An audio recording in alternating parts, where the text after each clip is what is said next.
चलो ये बताओ, क्या बोलते हैं, इधर आओ आप थोड़ा सा, क्या बोलते हैं लक्की, मेरे को ये बताओ आप मेरे पास क्या पढ़ने आए हो? अकाउंट्स पढ़ने आए हो। क्या आपको पता है अकाउंट्स क्या होती है?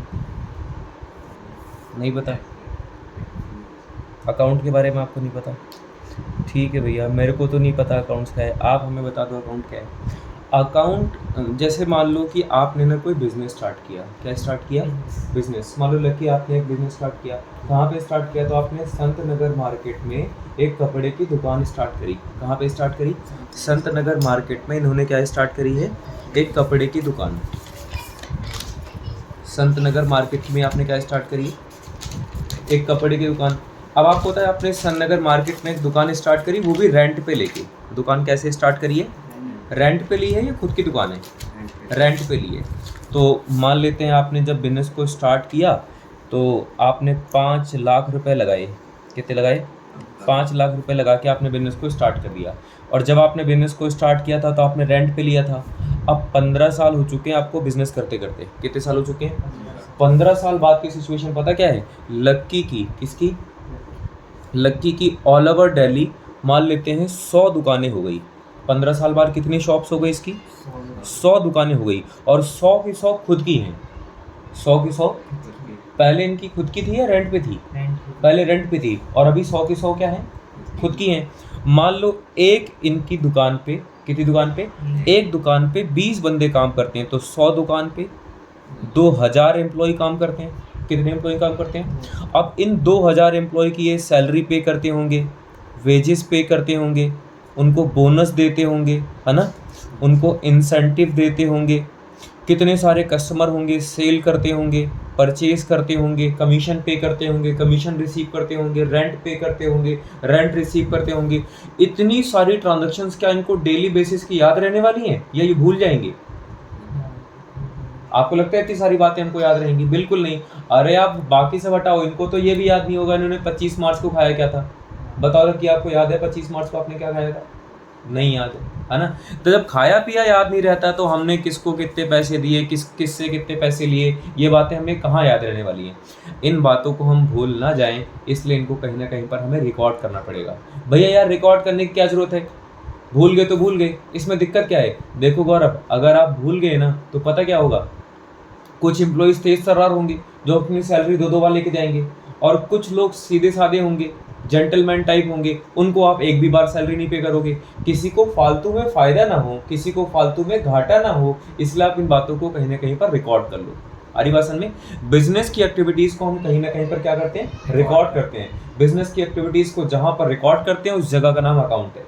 यानी कि अकाउंट एक जगह का नाम है जहां पर हम बिजनेस की एक्टिविटीज को रिकॉर्ड करते हैं। अकाउंट एक जगह का नाम है जहां पर हम बिजनेस की एक्टिविटीज को रिकॉर्ड करते हैं। Account is a place where business activities are recorded. Account is a place where business activities are recorded.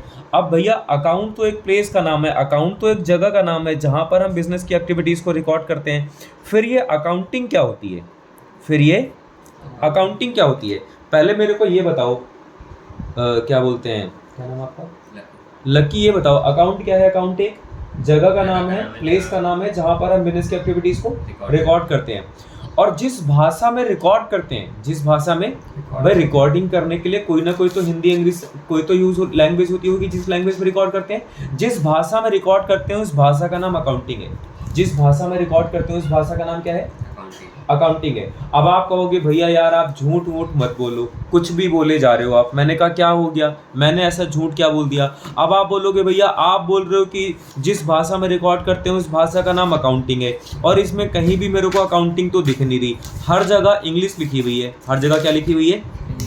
English लिखी हुई है। मैंने कहा कैसी कैसी बातें कर रहे हो, इस पूरी बुक में कहीं भी इंग्लिश नहीं लिखी है। इस पूरी बुक में हर जगह लिखी है अकाउंटिंग। जैसे ये लिखा है carriage inward account debit to cash account. Carriage का मतलब होता है भाड़ा, और कैश आपको पता है। क्या आपको पता लगा carriage inward account debit to cash का मतलब क्या है?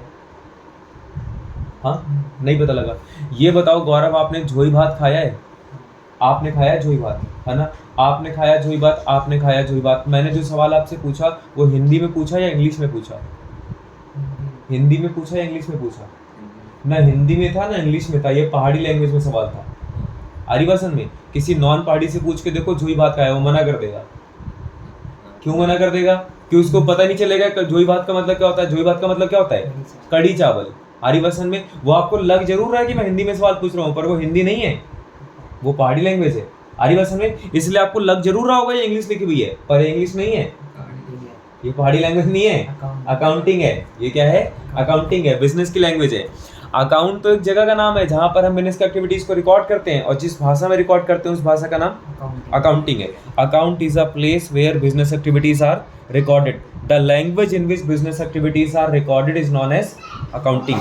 मैं यहाँ पे लिख देता हूँ कि account is a place, account is a place where business activities, where क्या लिखा? business activities are recorded. account is a place where business activities are recorded. account तो एक जगह का नाम है जहां पर हम बिजनेस की एक्टिविटीज को रिकॉर्ड करते हैं, और अकाउंटिंग क्या है? उस भाषा का नाम है जिस भाषा में बिजनेस की एक्टिविटीज को रिकॉर्ड करते हैं। द लैंग्वेज क्या लिखा? The language in which business activities, the language in which business activities are recorded, business activities are recorded is known as क्या? Accounting. is known as accounting. याद नहीं रहा तो क्या मतलब लिखना भी तो पड़ेगा पेपर में? नहीं ऐसे Notes. notes। हाँ, तो भी आप भेजोगे कि ये वीडियो बन रही है, आपके पास चली आएगी। अच्छा, हाँ ठीक है, वरना आप कॉपी ये पेज उठा के लेके चले जाना, ठीक है ना। अकाउंट क्या है? Account is a place where business activities are recorded. The language in which business activities are recorded is known as accounting. Account तो एक जगह का नाम है जहाँ पर हम बिजनेस की एक्टिविटीज को रिकॉर्ड करते हैं, और जिस भाषा में रिकॉर्ड करते हैं उस भाषा का नाम क्या है? अकाउंटिंग। अच्छा बताओ क्या बोलते हैं लक्की, ये क्या है और ये क्या है? ना, ये है बिजनेस और ये है बिजनेस का ओनर, मतलब बिजनेस का मालिक, ठीक है। अच्छा ये बताओ उत्तराखंड की राजधानी का नाम क्या है? देहरादून। और भारत की राजधानी का नाम क्या है? इंडिया की कैपिटल क्या है? दिल्ली, है ना। इधर देखो, मालिक बिजनेस में जो पैसा लगाता है, कौन? मालिक बिजनेस में जो पैसा लगाता है उस पैसे का नाम है कैपिटल। क्या नाम है? मालिक पैसा, जो पैसा बिजनेस में लगाता है उसे क्या बोलते हैं? कैपिटल। और मालिक जो पैसा अपने पर्सनल यूज के लिए निकालता है, विड्रॉ करता है, मालिक जो पैसा अपने पर्सनल यूज के लिए विड्रॉ करता है मतलब निकालता है, उस पैसे का नाम है ड्रॉइंग्स। उस पैसे का नाम क्या है? देखो लकी, इस कैपिटल का मतलब राजधानी दिल्ली या राजधानी क्या नाम था उसका? देहरादून, है ना। ये नहीं है, ठीक है, कि उत्तर प्रदेश की राजधानी लखनऊ आपने बता दी। इस कैपिटल का मतलब है मालिक जो पैसा बिजनेस में इन्वेस्ट कर रहा है, मालिक जो पैसा बिजनेस में कंट्रीब्यूट कर रहा है, उस पैसे का नाम है कैपिटल। और इस ड्राइंग का मतलब वो आर्ट या वो ड्राइंग नहीं है जो दीवार में बनी होती है या पेज में बनी होती है। इस ड्राइंग का मतलब है मालिक ने जो पैसा बिजनेस से निकाला उसे क्या बोलते हैं? ड्राइंग्स। कैपिटल, मालिक जो पैसा लगाता है उसे कैपिटल बोलते हैं, और मालिक जो पैसा अपने पर्सनल यूज के लिए निकालता है उसको क्या बोलते हैं? ड्राइंग्स बोलते हैं। भैया आपने हमें बताया कि अकाउंट एक जगह का नाम है जहाँ पर हम बिजनेस की एक्टिविटीज़ को रिकॉर्ड करते हैं, और जिस भाषा में रिकॉर्ड करते हैं उस भाषा का नाम क्या है? अकाउंटिंग है। और मालिक जो पैसा बिजनेस में लगाता है उसे क्या बोलते हैं? कैपिटल। और मालिक जो पैसा बिजनेस से निकालता है उसको क्या बोलते हैं? ड्राइंग्स। अब मैं इनकी डेफिनेशन लिख देता हूँ। द अमाउंट, क्या बोला मैंने? द अमाउंट और गुड्स, द अमाउंट और गुड्स contributed by owner, आप चाहो तो बोल सकते हो invested by owner, the amount or goods contributed by owner in the business, in the business, ये BIS नहीं है, B/S है ना। the amount or goods contributed by owner in the business is known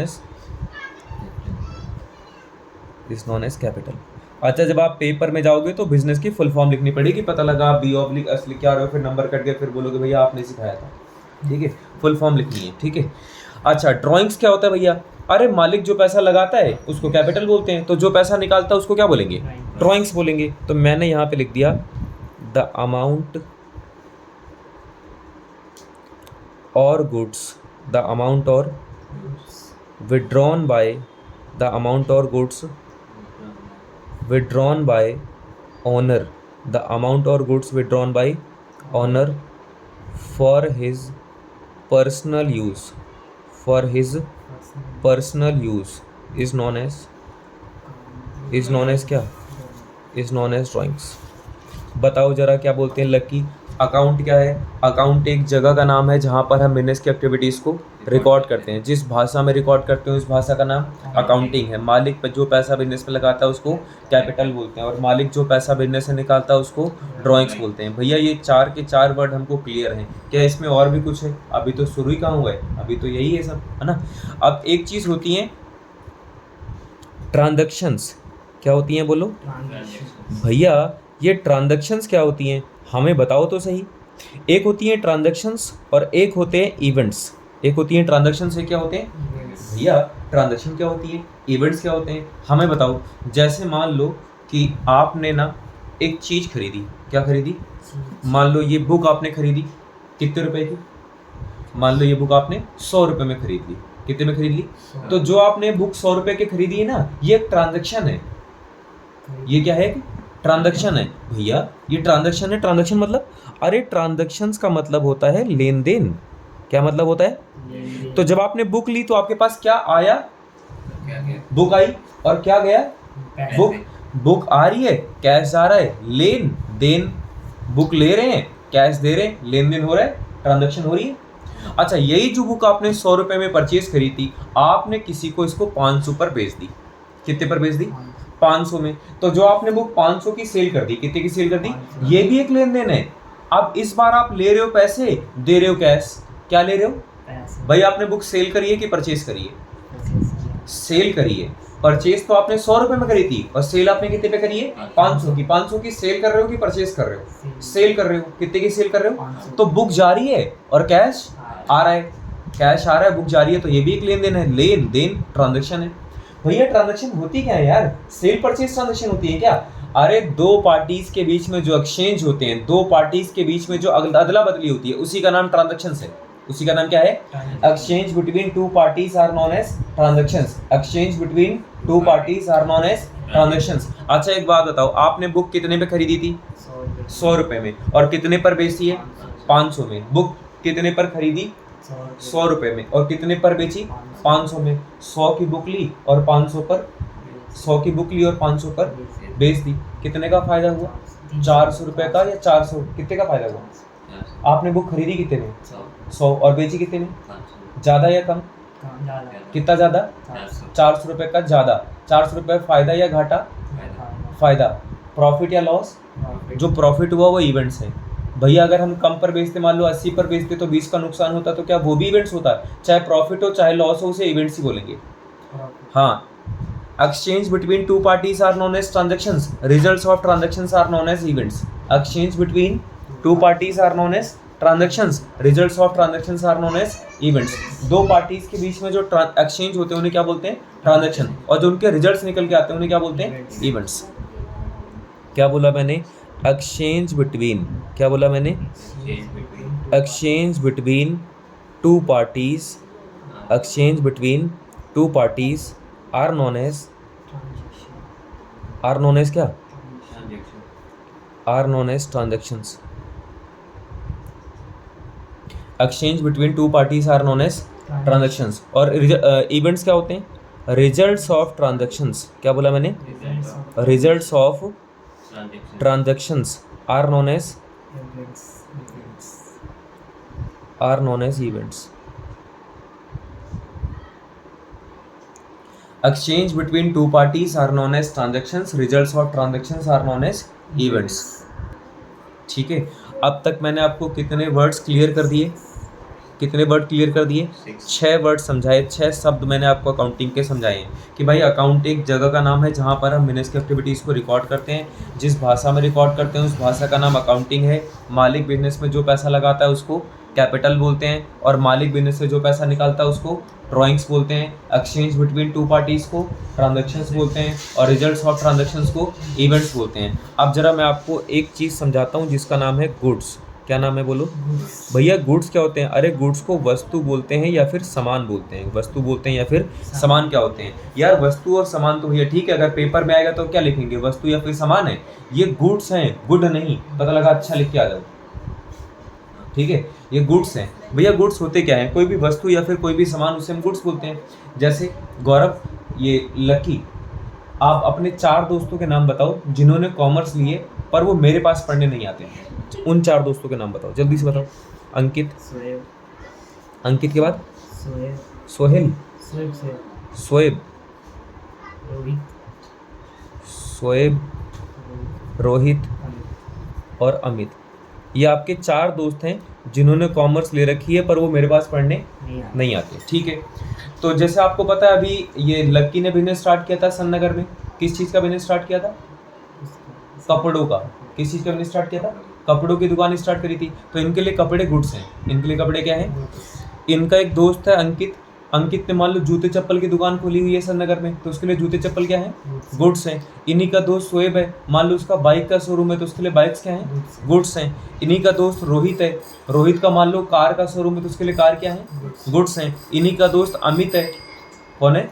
Amit है। अब मान लो अमित का क्या बोलते हैं, रेस्टोरेंट का बिजनेस है, तो उसके लिए खाने पीने का सामान क्या है? गुड्स है। मान लो ये गौरव है, गौरव का मान लो क्या बोलते हैं, फर्नीचर का बिजनेस है। किसका बिजनेस है? तो इनके लिए फर्नीचर क्या है? गुड्स है। कहना मैं ये चाहता हूँ कि जो बंदा जिस चीज में डील करता है, क्या बोल रहा हूँ मैं, जो बंदा जिस चीज में डील करता है, क्या बोल रहा हूँ मैं, जो बंदा जिस चीज में डील करता है वो चीज हमारे लिए गुड्स है।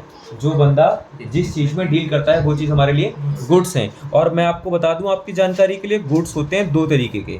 कौन कौन? गुड्स होते हैं 2 तरीके के। एक वो जो बिक गए, एक वो जो नहीं बिके। एक वो जो बिक गए, एक वो जो नहीं बिके। जो बंदा जिस चीज में डील करता है उसे क्या बोलते हैं? गुड्स बोलते हैं। और गुड्स होते हैं कितने तरीके के? 2 तरीके के, सोल्ड और अनसोल्ड। जो गुड्स बिक जाते हैं, जो गुड्स बिक जाते हैं, सोल्ड हो जाते हैं, उनको बोलते हैं रेवेन्यू। जो गुड्स बिक जाते हैं उनको क्या बोलते हैं? रेवेन्यू। और जो गुड्स नहीं बिकते हैं उनको क्या बोलते हैं? स्टॉक। जो गुड्स बिक जाते हैं उनको क्या बोलते हैं? और जो गुड्स नहीं बिकते उनको क्या बोलते हैं? स्टॉक। स्टॉक का मतलब सोल्ड वाले गुड्स या अनसोल्ड वाले गुड्स? अनसोल्ड गुड्स, क्या लिखा मैंने? Unsold goods are known as stock. Unsold goods are known as. जो बंदा जिस चीज में डील करता है उसे गुड्स बोलते हैं। गुड्स होते हैं 2 तरीके के, सोल्ड और अनसोल्ड। सोल्ड वाले पार्ट को रेवेन्यू बोलते हैं। रेवेन्यू ना समझ में आए तो इनकम बोल दो। क्या बोल दो? जो गुड्स बिक गए वो इनकम है, वो रेवेन्यू है। और जो गुड्स नहीं बिके उन्हें क्या बोलते हैं? स्टॉक। मतलब सोल्ड वाले गुड्स या अनसोल्ड वाले गुड्स? अनसोल्ड वाले गुड्स होते हैं 2 तरीके के। कौन से वाले गुड्स? कौन से वाले गुड्स? अनसोल्ड वाले जो गुड्स होते हैं, मतलब जो स्टॉक होते हैं, वो 2 तरीके के होते हैं। एक होता है क्लोजिंग स्टॉक और दूसरे होते हैं ओपनिंग स्टॉक। क्लोजिंग स्टॉक और स्टॉक कितने तरीके के होते हैं? क्लोजिंग स्टॉक और भैया यार मैं तो भूल ही गया है। अरे जो बंदा जिस चीज में डील करता है उसे गुड्स बोलते हैं। गुड्स होते हैं 2 तरीके के, सोल्ड और अनसोल्ड। सोल्ड वाले पार्ट को रेवेन्यू बोलते हैं, अनसोल्ड वाले पार्ट को स्टॉक बोलते हैं। स्टॉक होते हैं 2 तरीके के, क्लोजिंग स्टॉक और ओपनिंग स्टॉक। क्लोजिंग स्टॉक और अब भैया क्लोजिंग स्टॉक क्या होते हैं, ओपनिंग स्टॉक क्या होते हैं, हमें तो समझ ही नहीं आ रहा। ये बताओ गौरव, आपका बर्थडे कब आता है? 30 मार्च को। और आपका बर्थडे कब आता है? 18 अगस्त को। आपका बर्थडे आता है 18 अगस्त को।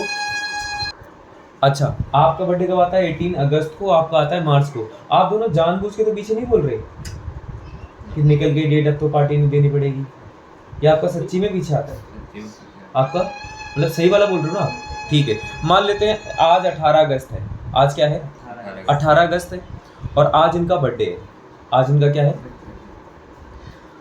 ये बताओ क्या बोलते हैं लक्की, आप आस्तिक हो या नास्तिक हो? मतलब भगवान पे विश्वास करते हो कि नहीं करते हो? कभी कभी नहीं करते हो। क्या होता है तो आप कर लेते हो? मतलब आप करते हो कि नहीं करते? कर लेते हो, है ना? आप भगवान पे विश्वास करते हो। तो जैसे आस्तिक व्यक्ति है ना, इनका नाम पूरा क्या है? लक्की पांडे, है ना? और ये डाउट पे आ रहे हैं कि भगवान पे विश्वास करना है कि नहीं करना है। ठीक है, आगे चलते हैं। तो मान लेते हैं फिलहाल ये भगवान पे विश्वास करते हैं। तो अब मान लो आज इनका बर्थडे है, तो सुबह सुबह उठे, नहा धो के मंदिर चले गए, जल चढ़ा के आए, पूजा करके आए, पंडित जी टीका लगवा के आए और रक्षा सूत्र बनवा के आए, है ना, जो कि इनके हाथ पे दिख नहीं रहा अभी, ठीक है। तो अब यहाँ पर आ गए, घर पे आ गए, घर पे आते साथ ही मम्मी ने इनको 50,000 रुपए दे दिए। कितने दे दिए? 50,000। इन्होंने बोला मम्मी 50,000 रुपए किस बात के? मम्मी ने बोला जा लकी जी ले अपनी जिंदगी। कुल मिला के पार्टी करने के पैसे मिल गए। क्या करने के? पार्टी करने के। ये भी निकल गए और पूरा दिन पार्टी वार्टी करके 40,000 रुपए खर्च कर दिए। अच्छा बताओ इनको कितने रुपए मिले थे? 50,000। और इन्होंने कितने रुपए खर्च कर दिए? 40,000। इनके पास कितने रुपए बचे रह गए? 10,000 इनके पास बचे रह गए। 10,000 रुपए जो बचे वो दिन के लास्ट में है कि दिन के शुरू में? दिन के लास्ट में। तो वो ओपनिंग बैलेंस है या क्लोजिंग बैलेंस है? क्लोजिंग बैलेंस है। वो कैसे बैलेंस है? हाँ, ईयरली नापते हैं। ईयरली नापते हैं, ठीक है। तो मैं बोल रहा हूँ कि इनको कितने रुपए मिले थे? 50,000। इन्होंने कितने खर्च कर दिए? 40,000। इनके पास कितने बचे रह गए? 10,000। 10,000 ओपनिंग बैलेंस है, 10,000 क्लोजिंग बैलेंस है? क्लोजिंग बैलेंस है। तो अच्छा इनके पास आज तो इनके पास क्लोजिंग बैलेंस है, कल जब सुबह उठेंगे इनके पास कितने रुपए होंगे? 10,000। वो दिन के शुरू में होंगे या लास्ट में होंगे? शुरू में होंगे। तो वो ओपनिंग होंगे या क्लोजिंग होंगे? ओपनिंग होंगे। मतलब आज रात का क्लोजिंग, कल सुबह का क्या बन जाएगा? जो गुड्स नहीं बिकते उनको क्या बोलते हैं? और जो गुड्स साल के अंत तक नहीं बिक पाते उनको क्लोजिंग स्टॉक बोलते हैं। इस साल का क्लोजिंग स्टॉक अगले साल का ओपनिंग स्टॉक बन जाता है। इस साल का क्लोजिंग स्टॉक अगले साल का ओपनिंग स्टॉक बन जाता है। गुड्स क्या है? जो बंदा जिस चीज में डील करता है उसे गुड्स बोलते हैं। गुड्स होते हैं दो तरीके के, सोल्ड और अनसोल्ड। सोल्ड वाले पार्ट को रेवेन्यू, अनसोल्ड वाले पार्ट को स्टॉक। स्टॉक होते हैं दो तरीके के, क्लोजिंग और ओपनिंग। क्लोजिंग और जो गुड्स साल के अंत तक नहीं बिक पाते उनको क्या बोलते हैं? Closing stock. इस साल का क्लोजिंग स्टॉक अगले साल का ओपनिंग स्टॉक बन जाता है। इस साल का क्लोजिंग स्टॉक अगले साल का ओपनिंग स्टॉक। अब जरा मैं इनकी डेफिनेशन लिख देता हूँ। गुड्स क्या थे? गुड्स आर द, क्या लिखा मैंने? Goods are the physical items. Goods are the physical items of trade. Goods are the physical items of trade in which business deals regularly. In which business deals regularly. Goods business के वो physical item होते हैं जिनमें business क्या करता है? Regularly deal करता है। जिनमें बिजनेस क्या करता है? अगर आप कभी कभार सेल परचेज करते हो तो वो गुड्स नहीं है। डेली बेसिस पे सेल परचेज करते हो तो गुड्स हैं। तो वो क्या है? गुड्स हैं। अच्छा गुड्स होते हैं दो तरीके के, सोल्ड और अनसोल्ड। क्लोजिंग स्टॉक और ओपनिंग स्टॉक। क्लोजिंग स्टॉक क्या होते हैं? जो गुड्स साल के अंत तक नहीं बिक पाते उनको क्या बोलते हैं? Closing stock. The goods remains, क्या लिखा मैंने? The goods remains unsold. The goods remains unsold at the end of the accounting year. The goods remains unsold at the end of the accounting year are known as closing stock. Use common sense. Are known as closing stock. ठीक है। और जो good इस साल का closing stock अगले साल का क्या बन जाता है? Opening stock. इस साल का क्लोजिंग स्टॉक अगले साल का, तो मैं यहाँ पे लिख देता हूँ the closing stock of previous year. The closing stock of previous year becomes opening stock of current year। becomes opening stock of, पिछले साल का क्लोजिंग स्टॉक इस साल का ओपनिंग स्टॉक बन जाएगा, या फिर इस साल का क्लोजिंग स्टॉक अगले साल का ओपनिंग स्टॉक बन जाएगा। अब जरा इससे बाहर आते हैं। अब तक मैंने आपको कई बातें समझाई कि अकाउंट एक जगह का नाम है जहाँ पर हम बिजनेस की एक्टिविटीज़ को रिकॉर्ड करते हैं। जिस भाषा में रिकॉर्ड करते हैं उस भाषा का नाम क्या है? अकाउंटिंग है। मालिक बिजनेस में जो पैसा लगाता है उसको कैपिटल बोलते हैं। मालिक बिजनेस से जो पैसा निकालता है उसको ड्राइंग्स बोलते हैं। और जो फिर मैंने बताया था exchange between two parties are known as transaction. Results of transactions are known as events. और आपको पता है फिर ट्रांजैक्शंस होती हैं दो तरीके की। ट्रांजैक्शंस होती हैं कौन कौन सी? नहीं ट्रांजैक्शन नहीं, गुड्स।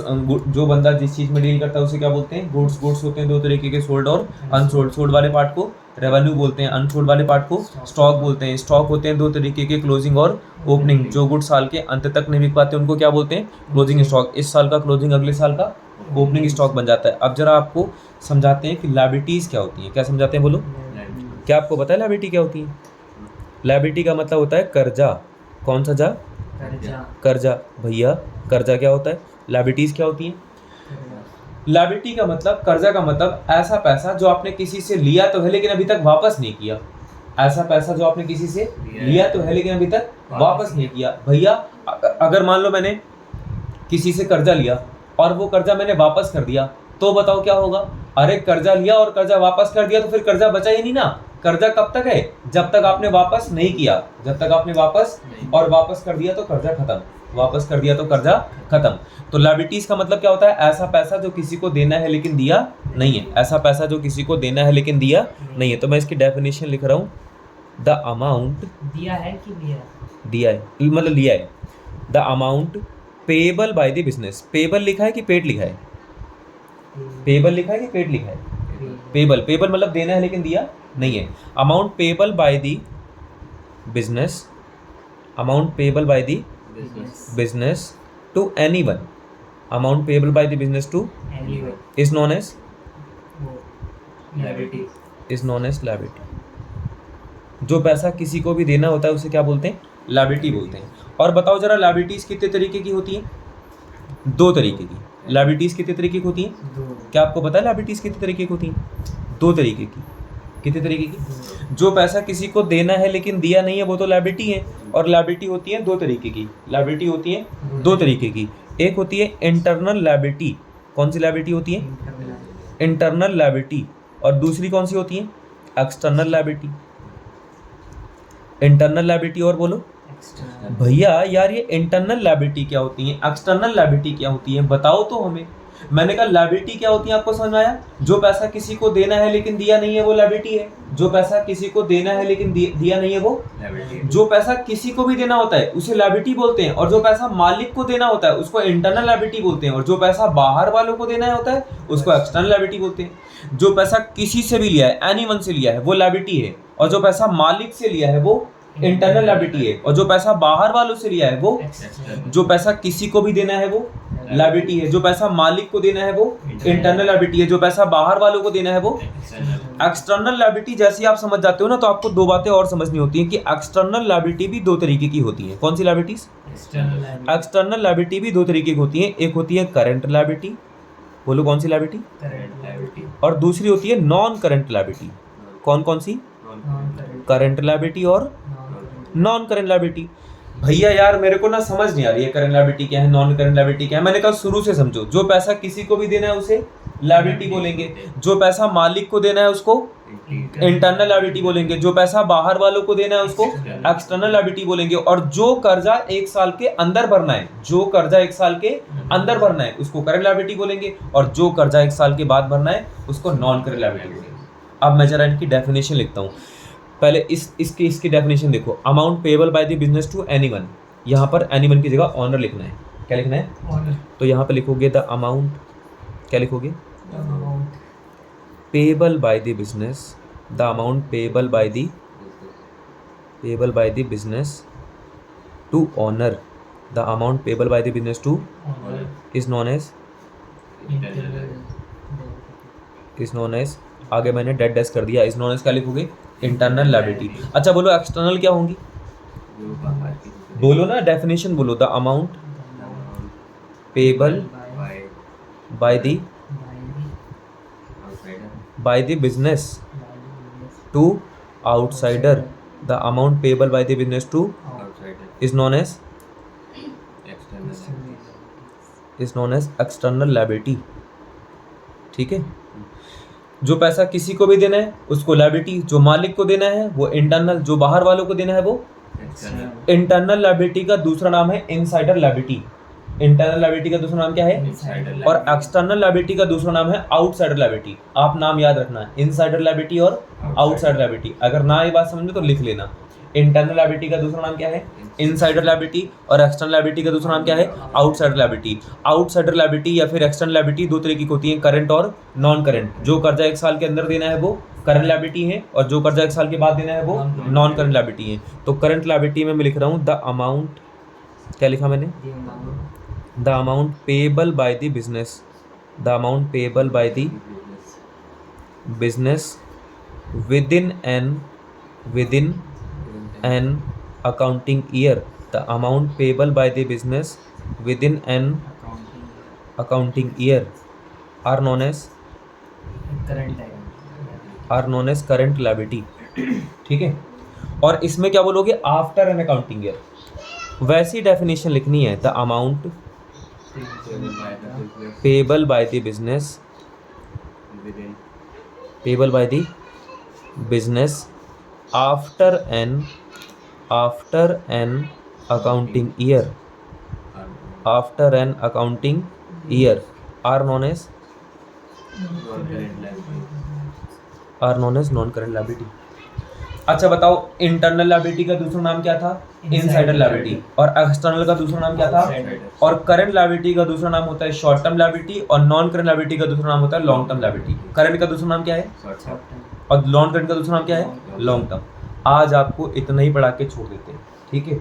अगली क्लास में इसके आगे की बातचीत करेंगे, ठीक है। इतनी बात आपको समझ में आई कि नहीं आई?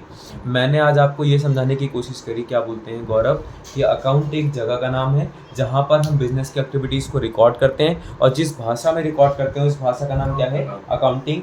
मालिक बिजनेस में जो पैसा लगाता है उसको कैपिटल बोलते हैं, मालिक बिजनेस से जो पैसा निकालता है उसको ड्रॉइंग्स बोलते हैं, और एक्सचेंज बिटवीन टू पार्टीज को ट्रांजैक्शंस बोलते हैं, रिजल्ट्स ऑफ ट्रांजैक्शंस को इवेंट्स बोलते हैं। जो बंदा जिस चीज़ में डील करता है उसे गुड्स बोलते हैं। Goods are the physical items of trade in which business deals regularly. Physical item मतलब होता है जिनको हम देख सकते हैं, छू सकते हैं, फील कर सकते हैं। गुड्स होते हैं दो तरीके के, सोल्ड और अनसोल्ड। सोल्ड वाले पार्ट को रेवेन्यू, अनसोल्ड वाले पार्ट को स्टॉक बोलते हैं। स्टॉक भी दो तरीके के होते हैं, क्लोजिंग स्टॉक और ओपनिंग स्टॉक। जो गुड्स साल के अंत तक नहीं बिकते उनको क्या बोलते हैं, क्लोजिंग स्टॉक, और इस साल का क्लोजिंग स्टॉक अगले साल का ओपनिंग स्टॉक बन जाता है। फिर बात आती है लायबिलिटीज की, तो जो पैसा किसी को भी देना होता है उसको क्या बोलते हैं, लायबिलिटी। जो पैसा मालिक को देना होता है उसको क्या बोलते हैं, इंटरनल लायबिलिटी। और जो पैसा बाहर वालों को देना होता है उसको क्या बोलते हैं, एक्सटर्नल लायबिलिटी। जो पैसा एक साल के अंदर देना होता है उसको क्या बोलते हैं, करंट लायबिलिटी। और जो पैसा एक साल के बाद देना होता है उसको क्या बोलते हैं, नॉन करंट लायबिलिटी। और इंटरनल लायबिलिटी का दूसरा नाम क्या है, इनसाइडर लायबिलिटी। एक्सटर्नल का दूसरा नाम क्या है, आउटसाइडर लायबिलिटी। करंट का दूसरा नाम क्या है, शॉर्ट टर्म लायबिलिटी। और नॉन करंट का दूसरा नाम क्या है, लॉन्ग टर्म लायबिलिटी। अगली क्लास में आपसे आगे की बातचीत करेंगे, ठीक है। लेकिन आप तब तक एक बात का ध्यान रखो, एक बात का ध्यान ये रखना है कि जब भी आप अकाउंट्स पढ़ते हो, जब भी आप क्या पढ़ते हो, तो आपके पास कुछ चीज़ें ज़रूर होनी चाहिए। जैसे इस साल के हिसाब से एक तो आपके पास नई बुक होनी चाहिए, ठीक है। 4 कलर के पेन रखो, 4 कलर के पेन, ठीक है। अब आप डिसाइड कर लो कौन कौन से। मेरे पास कलरफुल पेन है ना, तो वैसे आपको भी 4 कलर के पेन रखने हैं। उसके बाद एक पेंसिल रखनी है आपको, है ना। एक शार्पनर रखना है आपको, एक इरेज़र रखना है आपको, है ना। एक स्केल रखना है, वो भी बड़ा वाला। कौन सा वाला, बड़ा वाला। और एक क्या रखना है, स्केल हो गया।